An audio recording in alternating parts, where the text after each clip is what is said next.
Okay, we'll get going. So welcome everybody who's joined us this afternoon for our Plant-Based Cooking in Schools May online workshop. Good to have you with us. For those of you who don't know, forgive me if you know all this, but just a little introduction to who we are. So we're ProVeg UK and we're part of ProVeg International. You can see we've got 10 country teams around the world across 4 continents. All working towards a common mission, which is, we've tweaked it slightly actually, which is to replace 50% of animal products globally with plant-based and cultivated foods by 2040. So essentially, it's about reducing the consumption of animals by 50%. And in the UK, we do this through our School Plates programme. And obviously these workshops are part of that programme. And just really to set the scene, so we currently, we have and are working with 55 local authorities, plus over 25 multi-academy trusts and other kind of private catering companies. And that amounts to over 5,300 schools that are eating from these menus that we help with. And that's almost 900,000 children now that are eating the recipes. Just really simply, the aims of School Plates are to make school food. 2 most important things are healthier and more sustainable. That's the reason that we're doing this. Also, we're finding lots of our partners are also saving money because the ingredients are cheaper than buying meat and dairy. And also we find that the recipes are much more inclusive. So children that have allergies or intolerances or eat certain diets for faith or religious reasons, most children are able to eat plant-based food. So it makes life easier for caterers in the kitchens. Everything we do is evidence-based, so it's not just us telling you that this is really great thing to be doing. The Climate Change Committee are one of the kind of sources that we look to amongst several others. They are the independent advisors on climate change to the government in England. And their advice to local authorities is to offer a fully plant-based option every day and ensure that staff are trained in vegan and vegetarian cooking. So this is what we do here at ProVeg with School Plates.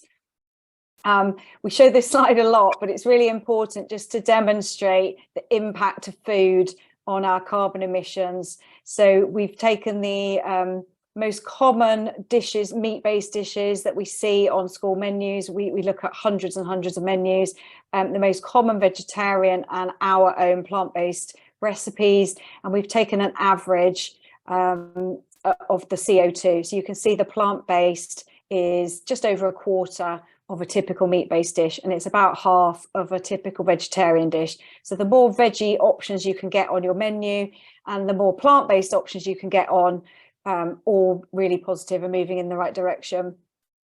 This is another little comparison really, just to show the impact of, again, plant-based food. So we've taken a spaghetti bolognese, which we see loads on all the menus that we review, and we've just switched out the beef mince in the one on the left, and in the one on the right, we've replaced it with 50% lentils and 50% soya mince.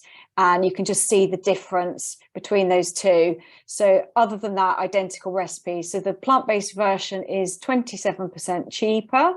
It's 87% lower in saturated fat. It's got more than double the fibre, which is really, really important. Children and adults typically don't get enough fibre.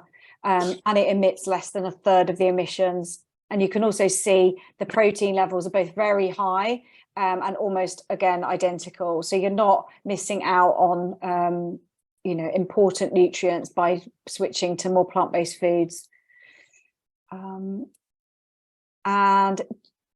Oh, sorry, we've flipped through a little bit. So just to share, again, if you haven't seen them yet, we've got 2 free resources that you can download from our website. We've got the recipes on the left that Chris Packham, our ambassador, is holding up. And we've got the guide on the right-hand side, which is our guide to the programme, how you can implement this yourselves if you're an individual school, if you just want to know a bit more about why and what the evidence is that's leads to all of the actions we suggest. So you've got all of that information there. So I encourage you to download those and have a little look. Just to tell you about our awards, which we launched in January. This is a free award scheme. All you have to do is send us a copy of your menu and we will review it and we'll score it and we'll give you feedback of what you can do next.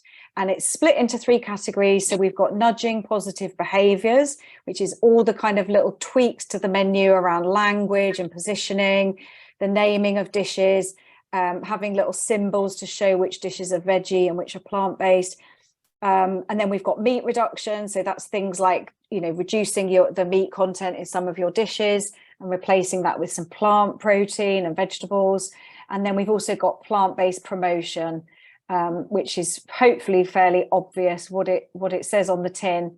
And this is just a little example of the actions that need to be completed in order to get our bronze award. There's 6 actions for bronze. I won't go through them all, but just to give you a flavour, it's actually relatively simple to achieve. You don't even need to change any of your dishes. The only thing really that involves a change potentially is having either a meat and fish free day each week if you don't have one already, but a lot of menus we look at already have them.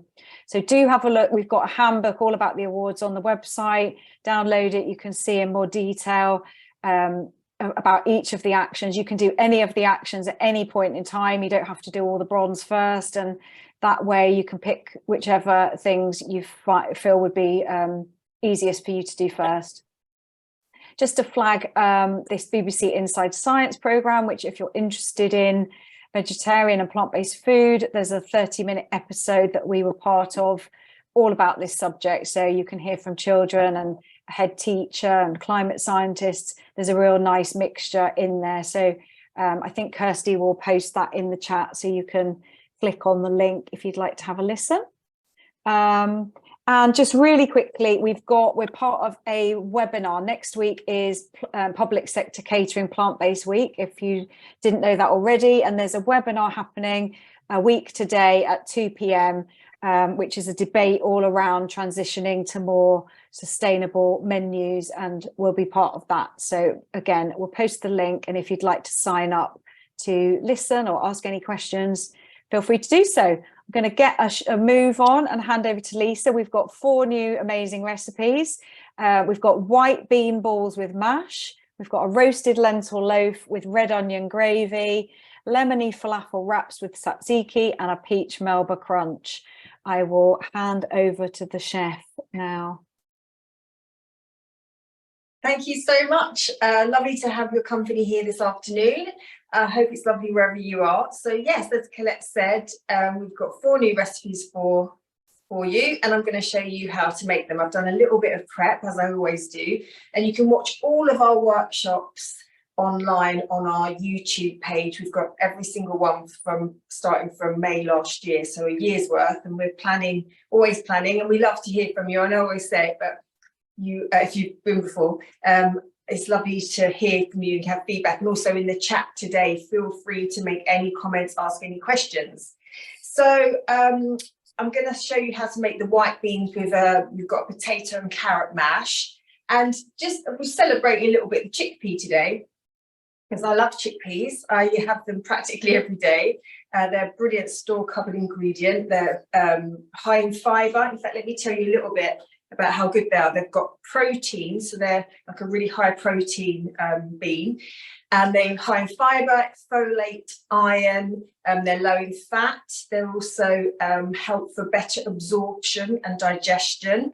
They're soluble fibre as well, and they're a nutrient dense food. So I'm going to turn on my hob, which is noisy. Oh, before I do that though, we've got a poll question. So let's have a look at that whilst I turn my hob on. So have you ever made bean balls? Simple yes or no. Anything like this before? Oh, now why haven't I come on? Have a little look. Now do bear with me whilst you're doing that, because my... So 15% of you have made bean balls or something similar, and 85% no, completely new. So that's brilliant. Hopefully this will provide a bit of inspiration if we can get the hob working, obviously. Yeah. Oh, you know Fingers what crossed. it is? Technical wizard here. The Plugged the wrong off plug-in. switch. I plugged the wrong plug-in. Oh, well, I'm glad because I started to get very hot. So let me turn this on, and you're gonna have to shout from that one, unfortunately, Colette. I'll be Okay. as quick as I can. Now, what I've got in here is brown onion and garlic. This heats up really quickly, so that's one good thing. So just chop the onion, mince the garlic. So as you know, if you've watched one of our webinars before, or you've downloaded our brochure, because we do have a brochure that you can download for our website, but there's 35 plant-based recipes. We always try and make our recipes easy for you to do. We understand that you work with a lot of children, and your time is of the essence. You haven't got time to be faffing around, for want of a better word. So we bear that in mind with the recipes, but also, importantly, to make them even more noisy than usual, it's about taste, flavour, texture, how it looks, and to try and educate the children and inspire them, and also enjoy and have, and because food obviously is a social event. It's about teaching them life skills, you know, in the cafeteria. So there's so many things that are important when it comes to school dinners and school meals. And obviously, we want children to enjoy the foods, try different foods, have an array of food. And we know from working with caterers up and down the country that sometimes this might be the only meal the children get. So it's really important that it's a good one. So that's what we try and make them nutrient dense, and we do think about the ingredients, the macro and the micro nutrients, and of course taste. So, had it quite hot there. So you can add a splash of water if it gets a little bit too hot.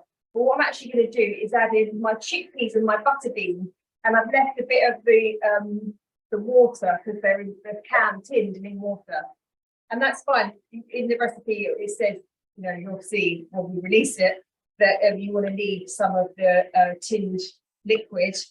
It is just water, but that's going to evaporate and also add flavour. So butter beans, they're creamy. They look like kidney beans, which you may or may not be, well, you probably are familiar with.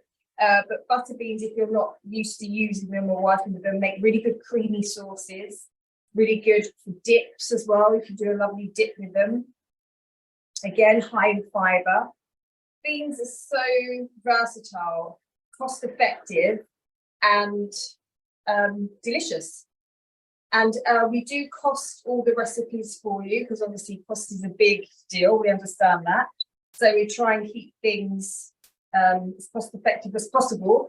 And also, I was talking to Colette the other day, and I think on average, the recipes were 45 pence, and now they've gone up to 55 pence for the cost of living, apart from lentils, which have gone down, which we're going to use in the next dish. And again, lentils are a superfood. So we're mindful, we're mindful of all these things, and of course the school food standard across the 4 nations, because we work, we will be working with all 4 nations as well. So any questions about that, you can either ask now or you can email us. We'd be happy to talk with you. And in fact, we've got quite a few things going on in Scotland at the moment, which is very exciting. So that's just reducing down. So to that, I'm going to add some. Now, I really apologise if I'm not pronouncing it correctly, but actually that's the next recipe, so ignore me. I've got cumin, and I've got some onion granules, and I've also got some oregano. So in that goes. And I'm going to use chickpea flour as a thickener. And again, chickpea flour, because you know, I'm loving the chickpeas at the moment, is again going to be high in protein, more flavour. It's got, I think, like kind of a nutty, more textured than traditional white flour, which doesn't have kind of the health benefits.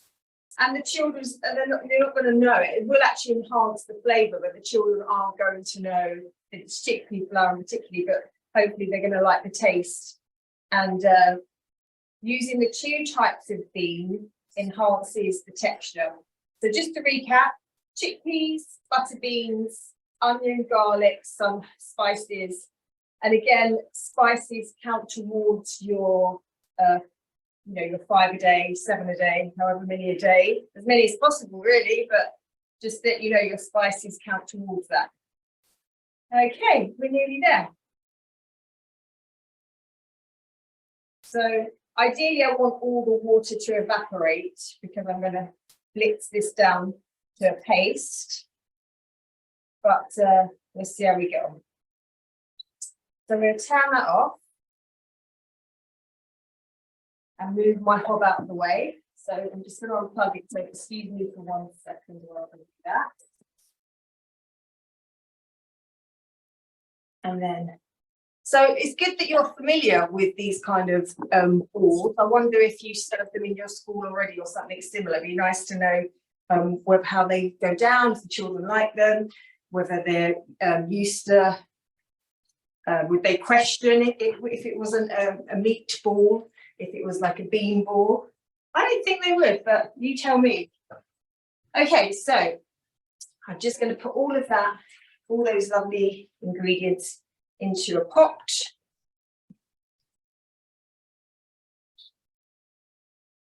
Get rid of that. And then we're going to add some of my chickpea flour. And I've got nutritional yeast in there as well. Now, nutritional yeast, those that have watched the webinars before will be familiar with a nutritional yeast. You may even use it already. And it's a brilliant flavour enhancer. It's got the added benefit as it contains vitamin B12, which is a really important vitamin for energy, for cognitive behaviour, it's mood. It's just a really important vitamin. So the more you can get it in obviously as a supplement, but this has the added benefit of being a little bit cheesy as well. So we love using vitamin B12 or nutritional yeast. And I'm going to blitz this down with a stick blender. You can use a fork, but for time wise, I'm just going to take a couple of seconds. A bit of press line.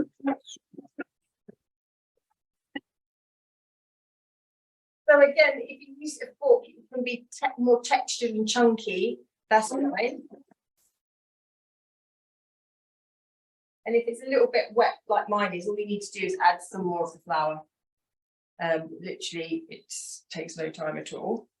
But what you would do really is probably reduce it down a bit more when you were frying it off. And then you've got a lovely paste, which I'll show you. I mean, it doesn't look very lovely like that, but it is. You're like, oh. But actually, it's really lovely. Now, I would roll this into a ball, but actually, I think it's going to be a bit too hot for me to touch at the moment. So you let that cool, and then you roll it into around 15 grams. I mean, we'll have the exact measurements for you, but just like little, as you would kind of a meatball or anything like that. So again, doesn't take long. You can prep it in advance. Just got a quick question, Lisa, from Catherine, who is asking, do you do anything to the chickpea flour to get rid of the bitterness? Never really noticed it's bitter. And also we've got so many flavours going on. I think maybe that's probably why. Yeah. I've never really noticed that it's bitter. I'm just thinking of other recipes. The other one that we use it kind of probably the biggest quantity is with the cauliflower buffalo wings, where they're in quite a thick chickpea flour batter. But again, I don't notice any bitterness at all. I really haven't. So yeah. I know, yeah. Do you do anything to it, Catherine? We'd love to know if you've got a magic tip for us. We all have different taste palettes, don't we? They're subtly different. So I personally never noticed it to be bitter, but I've only ever had it with really good flavours. So Catherine says she's used it in sweet baking before, so perhaps it isn't noticeable in savoury. Maybe that's why I've not used it in sweet things. Do you know, I tried using it and I've made pancakes and that works really well, actually, sweet pancakes. not baked with it. I was thinking of coconut flour. No, I haven't baked with it.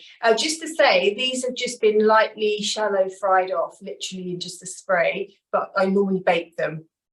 But so you They can look bake lovely. them or you can fry them. Now with the mash, it's potato and carrot, mainly carrot, but you've got the potato as well for the creaminess and texture, because sometimes carrot on its own can be a tiny bit watery. But I've also added nutritional yeast. Anywhere we can get it in, we add a bit of lovely nutritional yeast. And I'm just going to do a little drop and drop.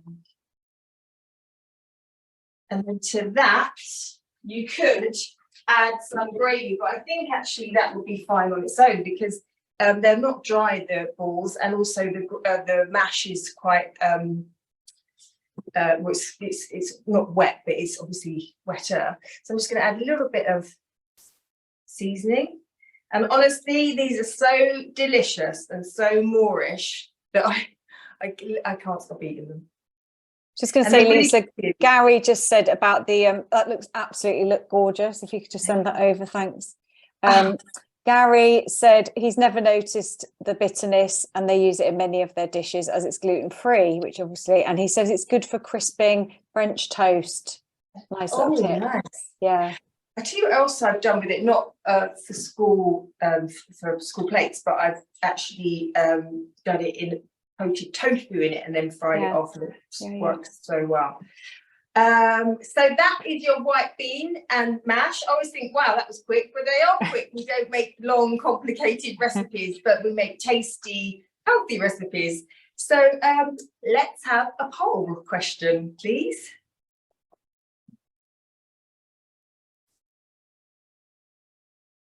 So, have you ever eaten lentil loaf? Yes or no? I feel a lentil loaf coming on. Well, funny you should say that. 36% yes, 64% no. Ooh, that's this is good. Yeah, it's a high percentage of no than I thought.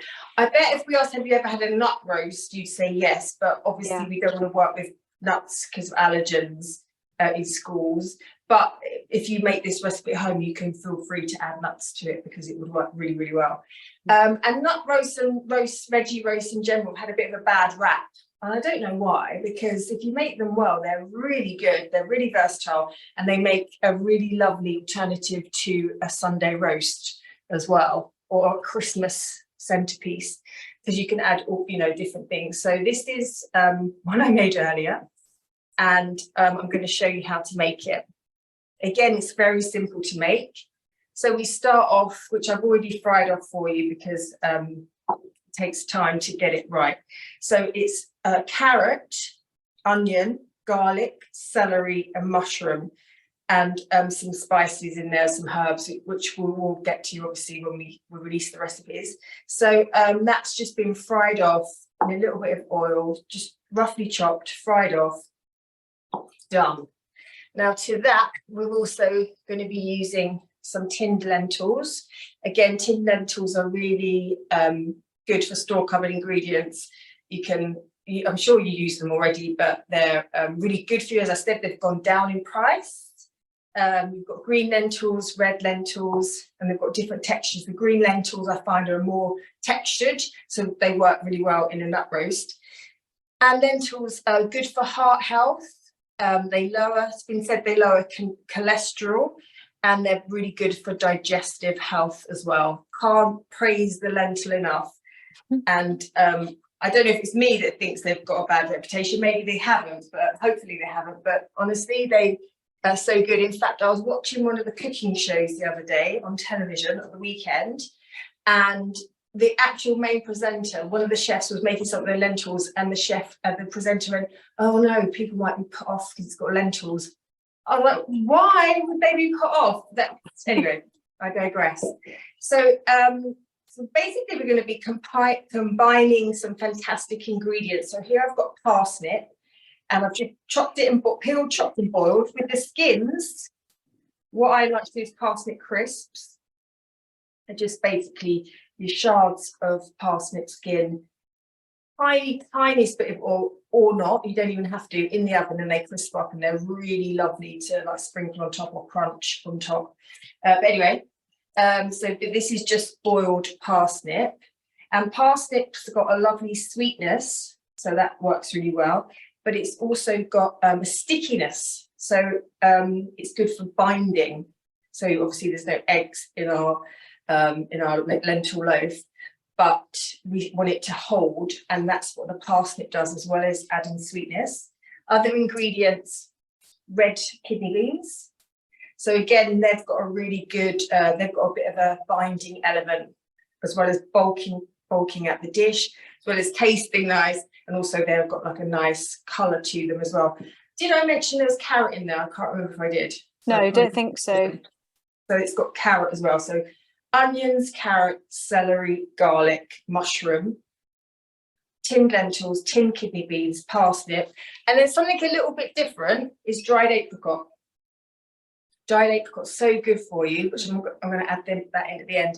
They're really good for you, high in zinc, packed with vitamins, like a little vitamin pill. So yeah, obviously dried fruit has higher sugar, but we're only using a bit, and also if you weigh up the goodness in the dried apricot, it's worth it.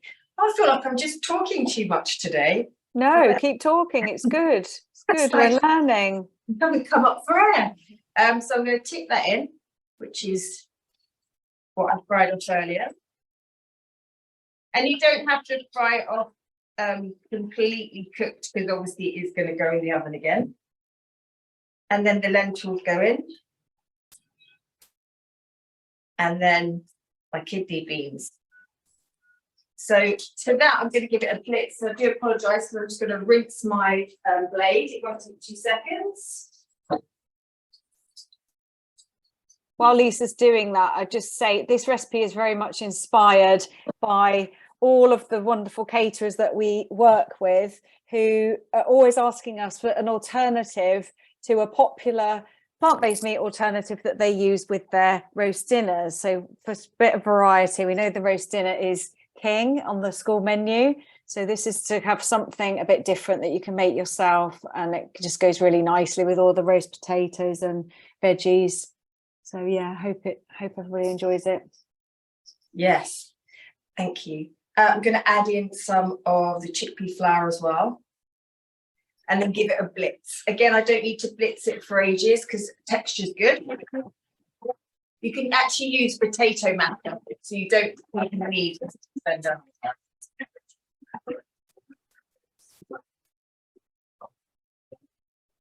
And just for quickness.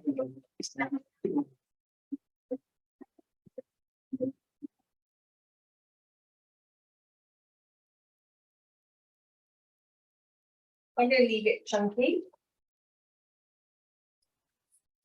or textured, I should say.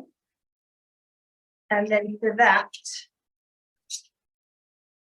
I'm going to add in chopped apricots. And I'm also going to just line the bottom.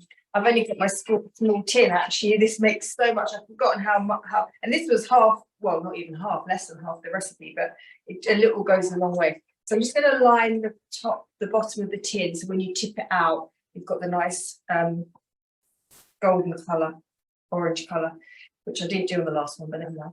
And then I'll just show you the texture, so you can see it's, if you do that, you can see it's going to hold, but you don't want it too dry. That's the thing. It's kind of like a fine line. If you go too dry, then it's going to be dry. So you want it to be to hold but have moisture, which, if you follow the recipe, that should do. I'm going to tip that in, press it down. And I actually like it when they're higher. The one I made earlier was a bit flatter, because I made it in a bigger tin, but I think looks wise, it's nice to have height. But that's just a personal opinion. So I press it down quite firm. You want it to be compact.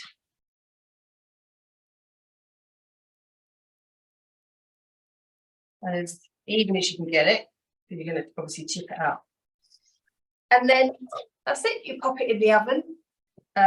Doesn't take long at all because everything was pretty much cooked. Have you greased that tin at all? Like put anything in it, Lisa? So I've got a non-stick tin and it does just pops come out. But when I write the recipe up, I'm going to advise people to line it. Yeah. It's just easier. Like why risk it? Not that it's a risk, but you know what I mean. So I'm just going to grab some of the gravy and mash. Apologies, do as I can. So again, I'm using the same mash, which is the carrot and potato, and also nutritional yeast. Just a little bit of. Honestly, I love mash. I don't know why, but I just love mashed potatoes. Anything mashed, comfort, isn't it? It is comfort. Delicious. It's like baby food. That's probably what it is. It takes us back to being like just helpless babies. I don't know. Oh, no. I'm going to put a slice of the lentil loaf. And then I've got an onion gravy here, red onion gravy, which is obviously you can make your own gravy with gravy granules, and I've no judgment. I've got nothing against that. But if you wanted a recipe that's quick and easy, red onion stock, a little bit of garlic, a little bit of soy sauce, some Dijon mustard. So very simple, but it's giving you the option. So you don't have to always use granules. There's a nice recipe with some gravy as well. And I always like a bit of green. I always think colour. So I would like to just even a little bit of parsley or something just to add a little bit of colour. And then you've got like a really lovely alternative to a roast dinner. And you obviously, as Colette was saying, you could have it with roast potatoes, you could have it with mash like we've done, or you can have a boiled, whatever accompaniment you want. So there are our first two dishes. My gravy's going a little bit over the place. You've got the white bean balls, and you've got a roasted lentil loaf. Delicious. Thank you. You're my, I'm your biggest fan. I'm waiting for like the. Okay, so let me put them to one side. If anybody's got any comments, do they think that the children would like that? Any feedback, let us know. Anything we could do differently, we're always open to your feedback, but not anything too differently, please. No, honest feedback is great. What I'd like to know actually is, do you think the children would like the sliced red onion for gravy, in the gravy, or do you think they prefer it smooth, blitzed down? Yeah. As an adult, I like the red onion, but I'm wondering as a child, would I just prefer it to look like it blitzed and smooth, yeah, but get the nice flavour.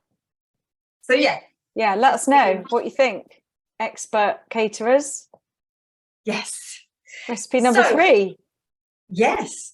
So I'm just going to grab my processor.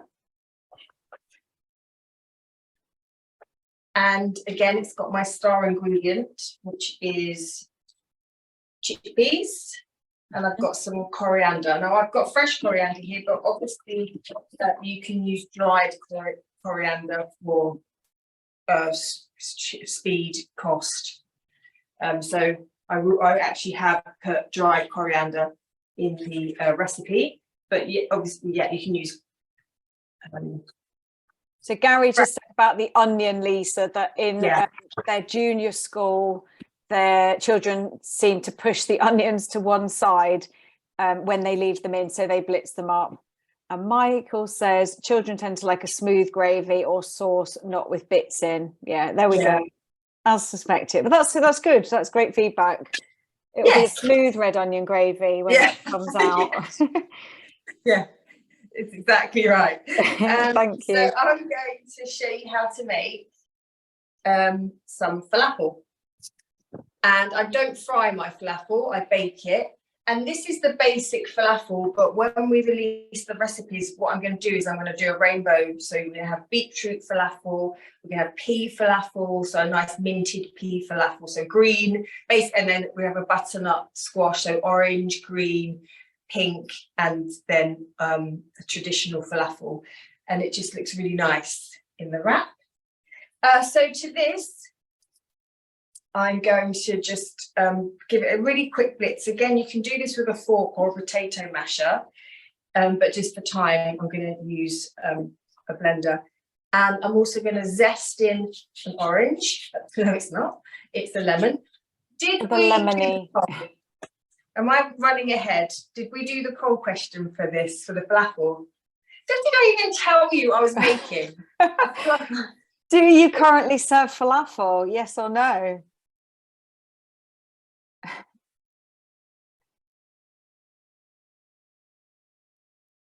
33% yes, 67% no, so about a third and 2/3. And if you don't, which is most of you, are there any reasons? Again, pop it in the chat if there's any reasons you don't. Have you had children don't like them? Are they too dry? What do you think are the issues, or have you just not got around to having a go? Let us know. Thank you. So I will introduce the dish. So this is the lemony falafel wrap with tzatziki, and again celebrating the chickpea. And I just want to tell you, whilst we've got these particular ingredients in, so we've got the chickpeas, we've got the coriander, I'm zesting a lemon. This is the basic ingredient, staple ingredients of hummus. So all I would add then is a couple of tablespoons of tahini and some spices, which I'm going to add in a minute. And then you've got a really nice hummus as well, but we're going to make it into a falafel, so it's a bit more textured and dry, obviously, because I'm not going to add any oil. But I don't make my hummus with oil anyway. I use the chickpea water, but that's for another day. So I'm just zesting in the lemon zest, because that's where all the oils are, and it's flavoursome and delicious. And obviously lemon, vitamin C, just cuts through and is delicious. Who doesn't love lemon? Got a few comments, Lisa. So Sarah said that falafel are delicious in a wrap with mint, yogurt and spinach. I would second that, which is going to be hopefully quite similar to what Lisa's making. Yeah. Carolina, hi Carolina in Portugal. Carolina's not a caterer, but she eats and makes falafel at home. She said it's not very typical in schools in Portugal, but maybe would work well. And Catherine said that they have falafel on their secondary menus, but not primary yet. So good, all good stuff to know. It's really good to know. It's really interesting, and I think it's good to introduce it to children, these kind of flavours to children as young as possible, actually. Yeah. So I wonder why it's maybe obviously a more developed palate, but I think personally, I think, and especially knowing what is served in schools, that I think that the wine, exactly, I know I wouldn't be making it if I didn't think they were going to enjoy it. So I'm going to just quickly chop some red onion. But actually, let me add that in the end, so apologies. So to that, I'm going to add some spices. So I've got some onion granules, I've got some cumin, I've got some pepper, and I've also got some, and now forgive me if I say this wrong, za'atar. Colette, you're going to have to help me out here. I think that's right, yeah. Is that how you say it? I think so, yeah. So I'm going to show you without showing you any branding, just so that you can very good. Let us know if we're saying it correctly. So in that goes, and what za'atar is a mixture, and I'm going to read out the spices because it just saves you adding all different ones. It's sesame seeds, sumac, dried oregano, cumin, coriander and marjoram. But what you could do is, if you didn't want to use sesame seeds, you could obviously make your own one up as well. Okay, so I'm going to make this into a chunky blitz, and then I'm going to add a couple more ingredients.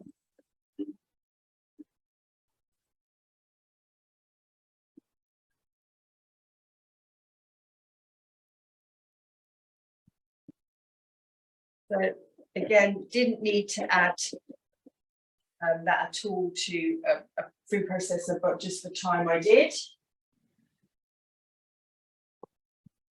Take that out, get rid of this. I'm just thinking as well, Lisa, we Yes. had a comment from the last workshop, I think, which was around, could we have some more dishes? Somebody was requesting more dishes that weren't so saucy, that are things that can go in the oven, you know, that sort of younger children can pick up with their hands. So again, this would be a lovely thing. You don't have to have it in the wraps. You could have it with some chopped vegetables and dip and have the falafel that way, and it's easy to just pick up and munch on, isn't it?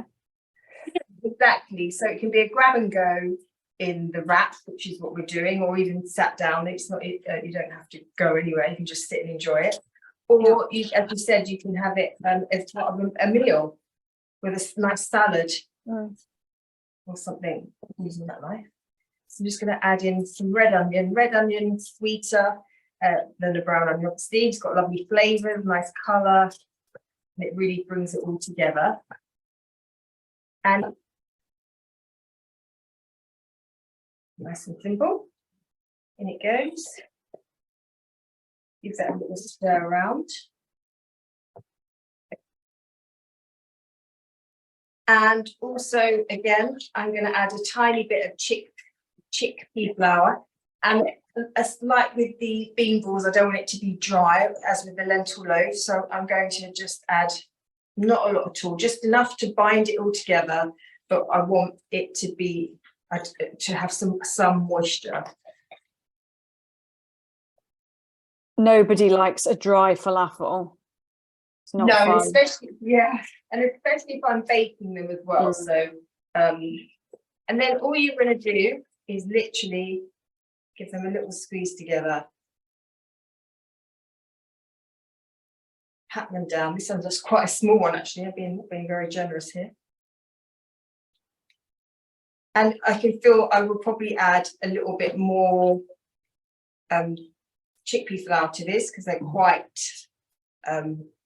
soft. They're quite wet, which means they'll be quite soft. But or you can just literally firm them up in the fridge before you bake them. So I won't do them all. I'll just show you this bit.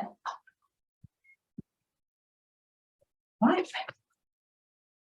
And then you just line up your baking trays and bake them in the oven. Again, they don't take long at all. And we're going to serve them with plant yogurt, and then we're going to add some cucumber and mint to make some tzatziki. You can add some lemon juice as well. Just add that in. It's really nice flavours.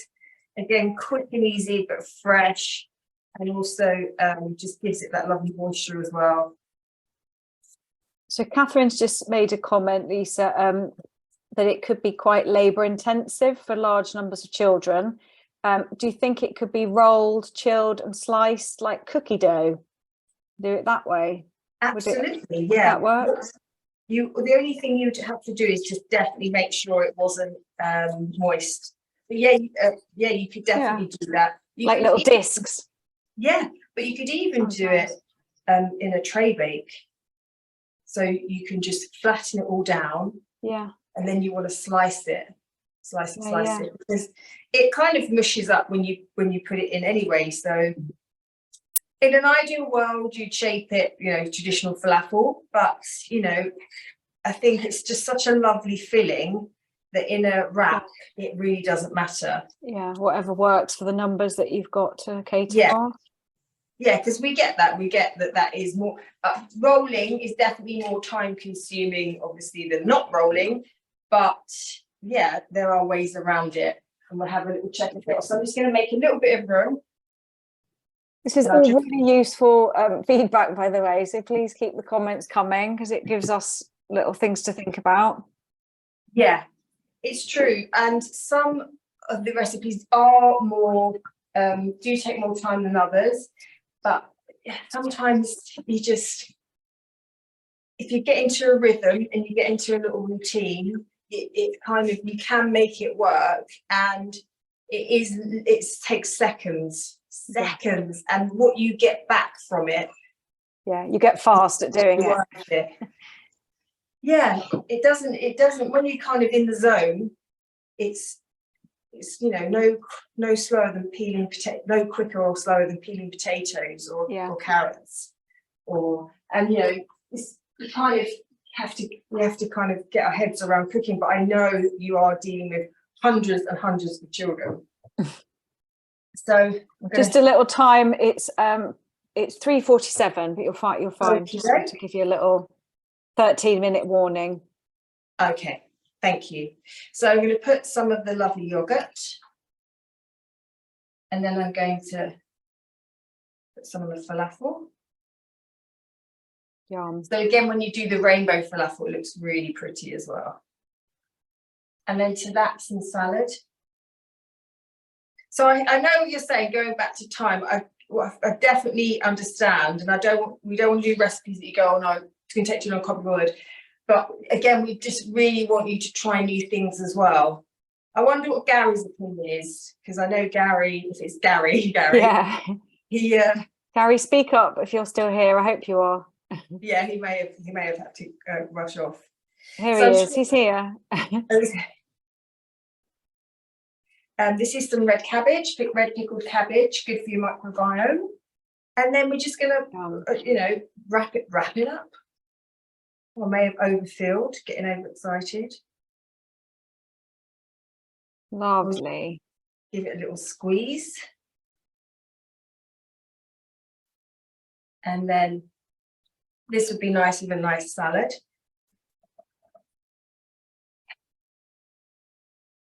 That together. Could even put something for it. We'll just put that on a plate. Looks good. And I know, I'll stop going on about it, but I know it takes a little bit more time, but it really is worth it in the end. We're always being asked for kind of grab and go things, fillings for wraps, fillings for sandwiches, what can we make? So hopefully it inspires you a little bit. Yes. You can find ways to make it quicker, tell us. Looks good. So the other thing is, like, when it's actually in there, you can't even, you know, tell. So you could even just bake it and just mush it. But I mean, that's obviously a different way of doing it. All right, we'll have to think about that one. Okay, so on to our last recipe of the day. And thank you for your feedback, everyone. It really is brilliant to get your feedback. So this is a peach cobbler crumble.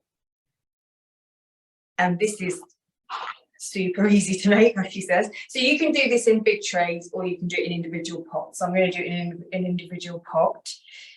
So the first thing I want to talk to you about is the crunchy crumble topping, and that is oats, because obviously you want to get as much fibre and goodness. So if you think about it, we're using plant yogurt here, we're using fruit and some oats. So into the oats, I've put some plant butter and some maple syrup.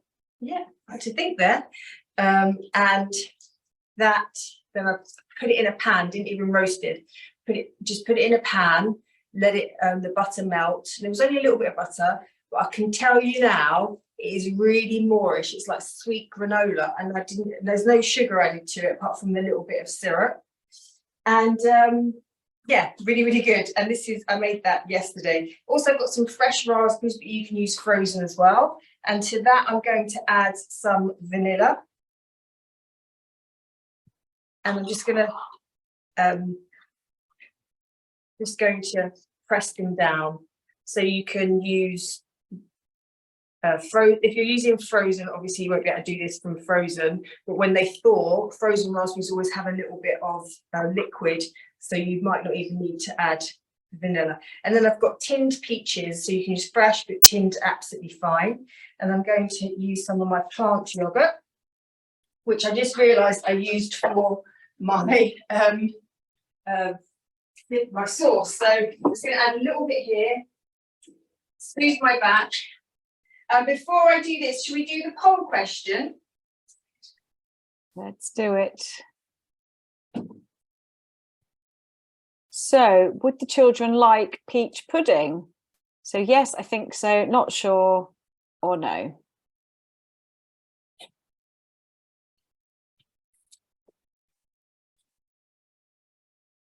Yes, 67%. That's good. That's lucky. 22% not sure, and 11% don't think they would.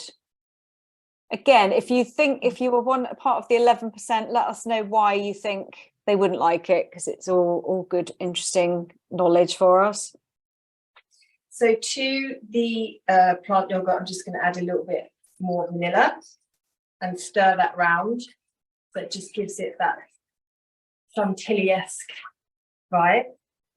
And then I'm going to do this in a little pot. So I'm going to start with some of peach, and you can chop this up.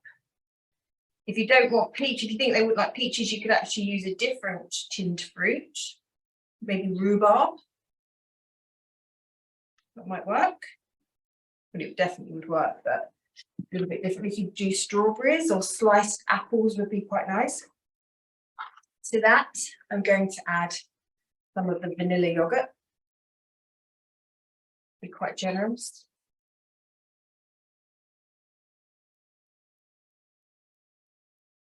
And then to that, I'm going to add a lovely strawberry, raspberries. And a little goes a long way when you mush them up, and it's just got that lovely colour. It's really nice, the kind of orangey yellow and the pink, isn't it? It's really pretty. Yeah. And then I think it's 20 grams we put, not even, maybe 15 grams. I'd have to look at the recipe of this crumble, but it actually is enough, because it's got deliciously sweet. And that is it. And you, as I said, you could do that in a big tray and just pop it in. But if you did have the time individually, obviously, is a lovely summer dessert, isn't it? And you may have noticed we're trying to do a lot more with fruit things and not so many cakey things. We do have cakes, but we also get told that they've got lots of sugar, and we're trying to make things healthier. So we're trying to get creative with fruit and yogurt, in case you haven't noticed, and turn it into something more interesting. So there'll be more fruit and yogurt to come, but also other desserts variations too. Yeah, because it's so easy to bake a cake. Who doesn't love a cake? But actually, Colette and I were discussing the other day, that's birthdays, special occasions. That shouldn't be a daily. We wouldn't do it as adults, so why would we give that to children? So the norm should be a nice bit of fruit, but making it more accessible and not more interesting. So we've got the white bean balls with the mash. We've got the lentil loaf with the onion gravy, which now will be blitzed. We've got the falafel / hummus that you can make into a wrap or have on its own with the salad. And then we've got the peach Melba crunch. So I hope you enjoyed that. I hope that, any other questions, suggestions, comments? Gary says it all looks lovely, Lisa, and Michael says great display of new dishes, all look good. I'm sure we'll be seeing them popping up on menus soon once we release them. Has anybody got any more questions or feedback? If not, we will call the session to a close. Don't forget to, Catherine says thank you. Don't forget to sign up for our June workshop. I think it's been posted in the chat already, so just have a quick check. But you can get them from our website. And June is our last workshop. Then we finish for a couple of months for the summer. We don't finish, we keep working away, but we've stopped the workshop, so then we'll be back in September. So do sign up, because you'll have a little break from us for a couple of months, and we'll see you next time. Thank you all for coming today. Thank you.